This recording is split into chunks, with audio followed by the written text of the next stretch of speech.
Hi, it's Dwyer, gamblersadvisory.com, a free site, bettingangle.us, a free site. It is Tuesday, August the 2nd, 2022. Let me add a statement here to this video. I've never been a trainer. I'm just a fan, relying on patterns I've seen in other fights. I'm going to make some hard statements here in this video. Just understand, it's from a fan's perspective. I'm not pretending that I'm Nacho Beristain or Freddie Roach or Robert Garcia, right? I'm not pretending I'm Derek James or Bomac, right? I'm just a fan in the cheap seats who has watched enough boxing to have opinions. I'm sharing them with you. Please understand, I'm not an expert here in talking about boxing strategies.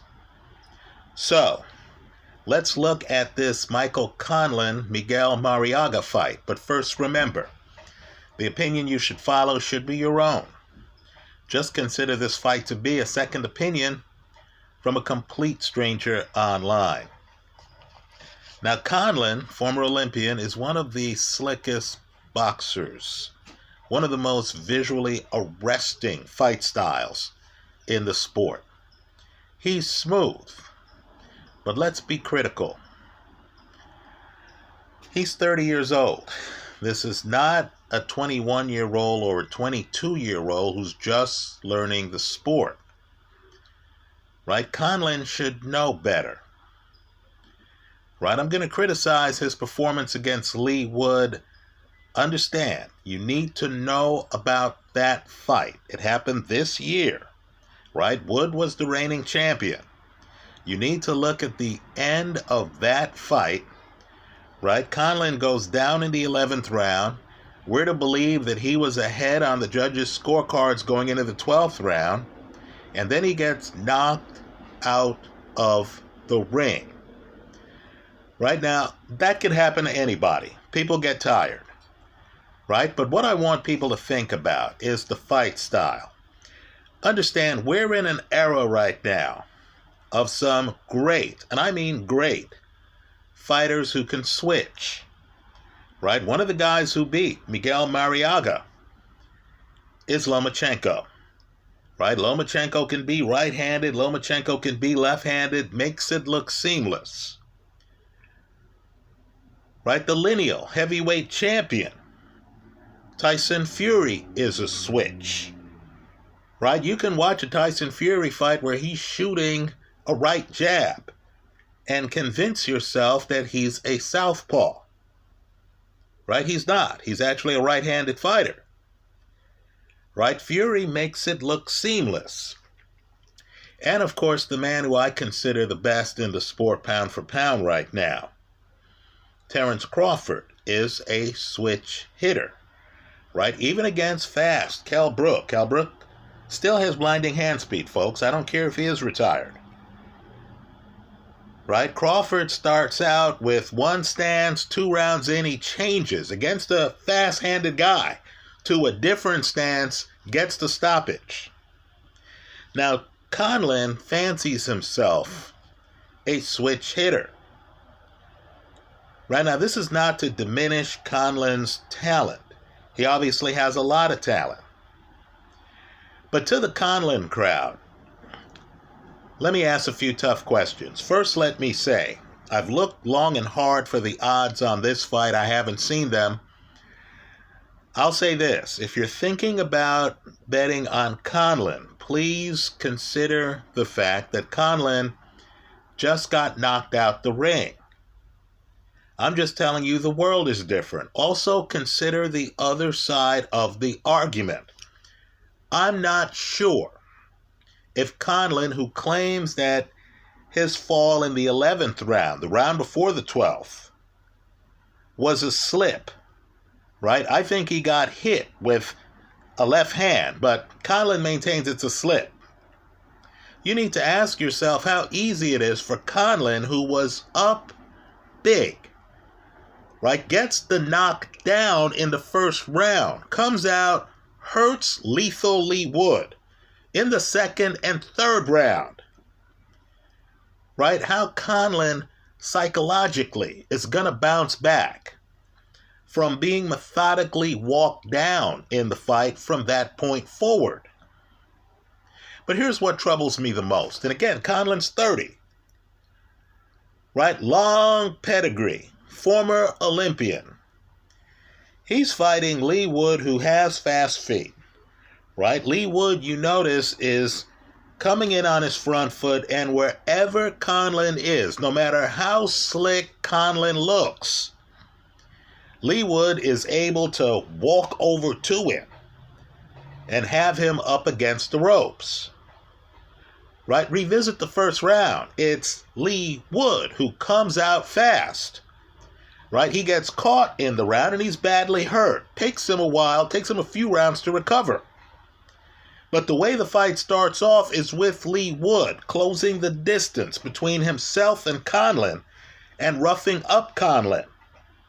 Right? Let me point out too, this is an interactive forum. I know Conlan has some hardcore fans. Right? If you disagree with anything I'm saying, please don't be bashful. Leave your comments in the comment section of this video.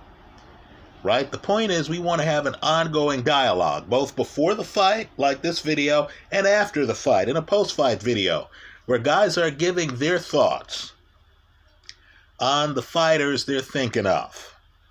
Right? I know Conlan has a lot of fans. I know there's a narrative out there that Conlan was winning the fight on the judges' scorecards, which he was, barely, going into the 12th round. I know some people believe what Conlan is selling, that he slips in the 11th round. Right? Okay, fair enough. Tell us about it in the comment section of this video. Here's my beef. Lethal is right-handed. Right? Let's just get that straight. So, if I'm Conlan and I'm facing Lethal Leigh Wood, right? Lethal's dominant hand is coming in on this side. Right? It's coming in on my left side. Now, if I'm a switch, and I understand the switches in the sport right now are spectacular. They make it look easy. Right? Jaron Ennis is a switch. Right? You see them and you think, oh, why isn't everybody a switch? If I'm a switch, if I can go righty to lefty and lefty to righty, why would I be in a southpaw stance? Why would I be facing this way when Leigh Wood is throwing right hooks, his dominant hand, and walking me down? In other words, Conlan in the fight, in my opinion, never shows an ability to keep Leigh Wood off of him. Right? Leigh Wood's on him, then gets dropped. So Leigh Wood's dazed and confused. Right? Then Leigh Wood gets, rung up in rounds 2 and 3. Right? Not dropped, but he's getting hit hard with that Conlan left hand from distance. Okay, Conlan's southpaw stance is working offensively. But if you're Conlan and Leigh Wood is not discouraged, he's persistent. He's fast-footed. He keeps finding you in the ring. He's coming in and he's throwing a pretty big right hook on you repeatedly. Why would you be facing him where he can hit you with the right hook? Should not Conlan have been orthodox, been like this to Leigh Wood? So Leigh Wood comes in with the right. Shouldn't Conlan have been channeling, and I'll name a great defensive fighter, Floyd Mayweather? Shouldn't Conlan have given him really a side profile? Keep in mind, you're not allowed to hit a guy in the back of the head. In other words, Leigh Wood comes up on me. I have my shoulder in the way. I have my back in the way. If I'm smart, I not only have a shoulder in the way and my back in the way, I have my glove here.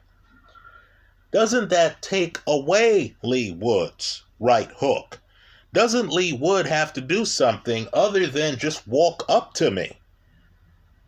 Right? If I'm southpaw, I'm unprotected. He's hitting me in the face, as he did, Michael Conlan, with his right hook.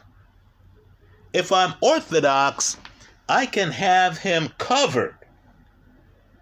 I still have my right hand back here that I can throw. I could also flash a left hook. Right, so the Conlan fight for me, and it's a fight of the year candidate. In terms of action, again, it's Michael Conlan, Lee Wood. Right? Great crowd. Great atmosphere. But the Michael Conlan fight, for me, was a little bit disappointing after the early rounds. I was looking at Conlan and I was thinking, what is he doing? Right? He doesn't have the steady jab to make Lee Wood pay for, as Teddy Atlas likes to say, the real estate. Right? Lee Wood is coming in. He is on his front foot. He's trying to land right hands. He's an orthodox fighter. He's trying to land his dominant hand.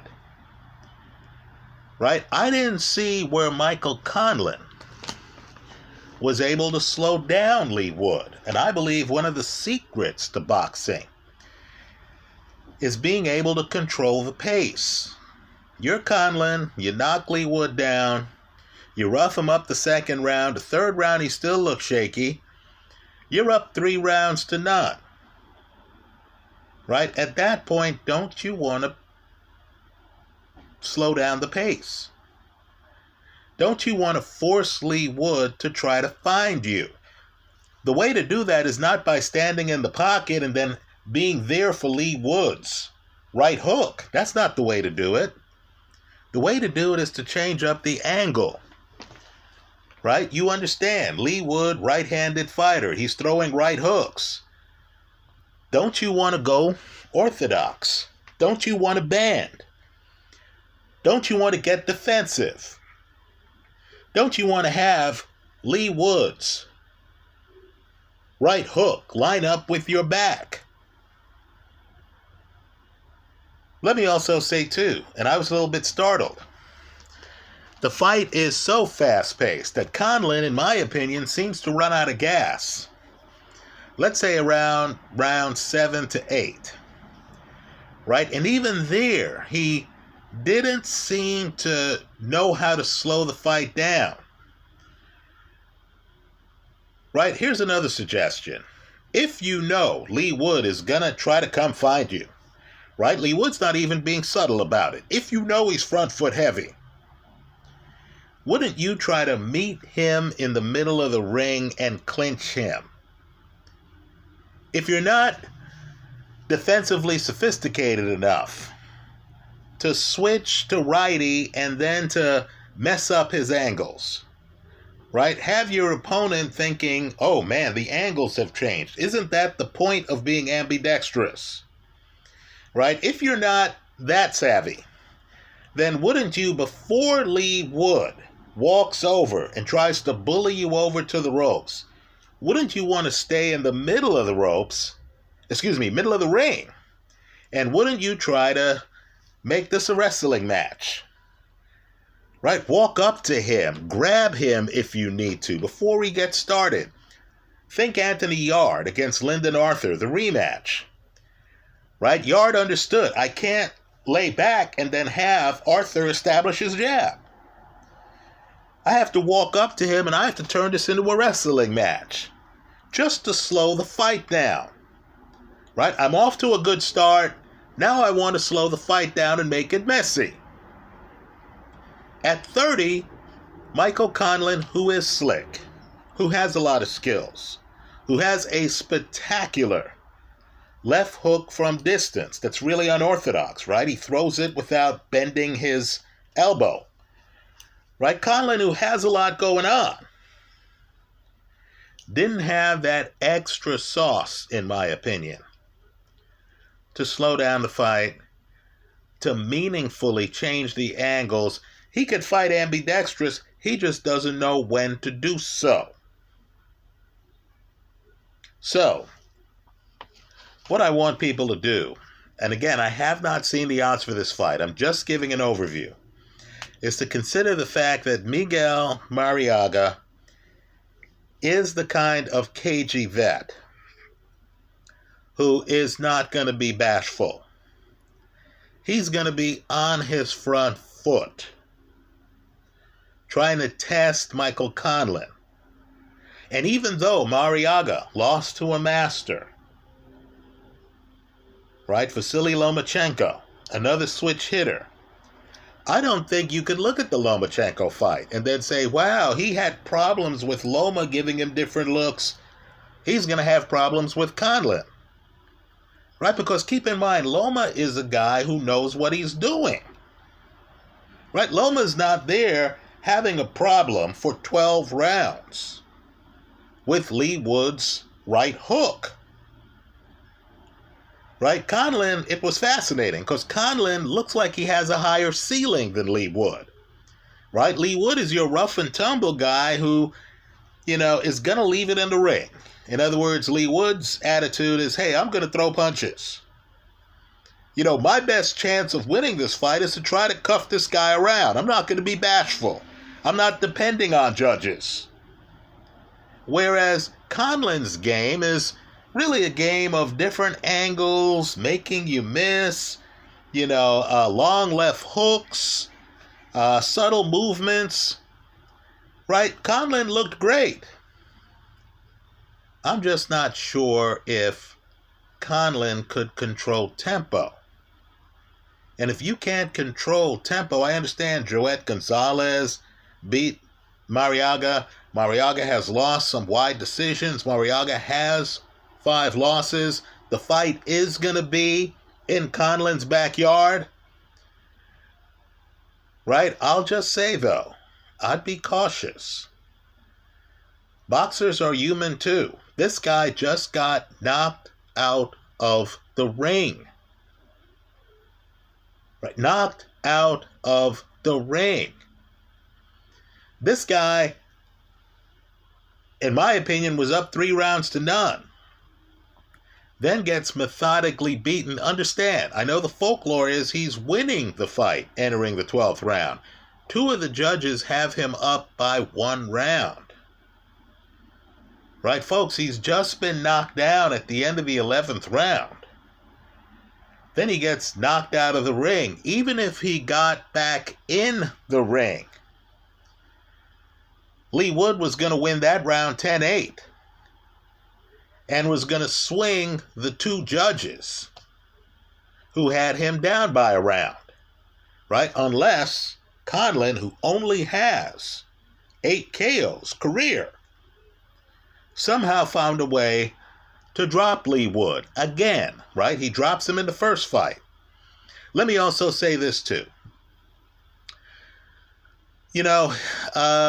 Lee Wood gets dropped in the first fight. He gets off the canvas. He looks dazed and confused, right? Conlan is able to hit him again, but it's the same punch, right? The difference between the Conlans of the world and, let's say, a closer like Terence Crawford is that, okay, Conlan has shown he can hurt the guy with his left hand, right? Why wasn't there another punch, big punch, that Conlan was able to hit Lee Wood with? Understand, Lee Wood is not completely there after getting off the canvas. He's getting shelled for several minutes, right? Conlan, in that moment of truth, right, only had that long left hook from the southpaw stance, right? Conlan only had that, right? This wasn't the kind of closer. Anthony Joshua, let's give him credit. Right? When Anthony Joshua has you that hurt and he comes over to you, you're not sure what he's going to hit you with. Right? You got the feeling that Conlan really is not a knockout puncher even when he has a guy dazed and confused in front of him. Right? So I thought Conlan let the first fight get away. right? I'm not sure what he was trying to accomplish defensively by staying in a southpaw stance and getting hit repeatedly with right hooks, right? The point of being ambidextrous is to tailor your style to negate what the other guy's doing. Since Conlan, I believe he starts the fight right-handed. Since Conlan actually has a right-handed stance, he should have used it. You got the feeling he lacked the confidence to use it. And that's concerning. So, very promising fighter, right? As slick can get. But he's 30. Right? When you see a guy not having faith in punches other than that left hook, and understand there are Conlan fights where he gets stoppages with his right hand, so it's really curious, right? And when you see a 30-year-old unable to dictate pace, even in a fight where he drops the guy in the first round and riddles him with shots in rounds 2 and 3, right? He's still getting walked down. Then he's tired by round 7, and he can't take a round off, right? Conlan can't create a slow round, whether it's due to holding or also you notice later in the fight, Conlan, who seems to be the better athlete, is lacking in lateral movement. What's he doing getting pinned on the ropes by Lee Wood? Shouldn't he be moving side to side? Shouldn't he be moving away from Lee Wood? Why was Conlan so easy to find in the ring? So, I'm on the sidelines for this fight, right? Conlan looks like he has a higher ceiling than Marriaga, who's 35 years old, after all, right? But Conlan is coming off a devastating loss. Right, folks? He's so bad off at the end of the fight that he can't even be in the ring when the referee is raising Lee Wood's hand. Right? The ring announcer is basically saying, hey, let's all pray for Michael Conlan. Right? Let's all hope for the best for Michael Conlan. Right? Conlan in interviews is saying, yeah, the CT scan came back negative. That's how serious it was. Right? Conlan admits that the best punch he got hit with was the punch that knocked him out of the ring in the 12th round. Well, understand, that came after he was dropped at the end of the 11th round. That Lee Wood fight ends in a crescendo. Wood is down and comes all the way back. And now, we're talking about Conlan's very next fight. This has high risk written all over it, even though the fight is in Conlan's backyard. The fight clearly is a must-watch. Conlan has the kind of talent where maybe he can right the ship. Right? If you and I were in his corner looking at films of this fight afterwards, we'd be saying, hey, player, why are you still a southpaw here? The dude's getting off on his right hook, and he's right-handed. Why didn't you turn 180 degrees and have that right hook look like it's hitting your back? Why didn't you force him to switch up? Let's hope Conlan has picked up some insight. If he fights the same fight that he fought against Lee Wood, he could be in trouble here. And that's against a 35-year-old opponent who almost gets shut out by Joet Gonzalez. That's how I see it. Let me hear from you. I hope you leave your comments in the comment section of this video. Also, I encourage people to look at the 11th round. Where is the lateral movement? You're Conlan, you're winning the fight. What are you doing being so stationary? To the point where you get dropped late in the round. Right? If Conlan played a stay-away game in the 11th round, right, even if he lost that round 10-9, he would have been in much better position in the 12th round than he was. That's how I see it. Let me hear from you. I hope you leave your comments in the comment section of this video. Thanks for stopping by.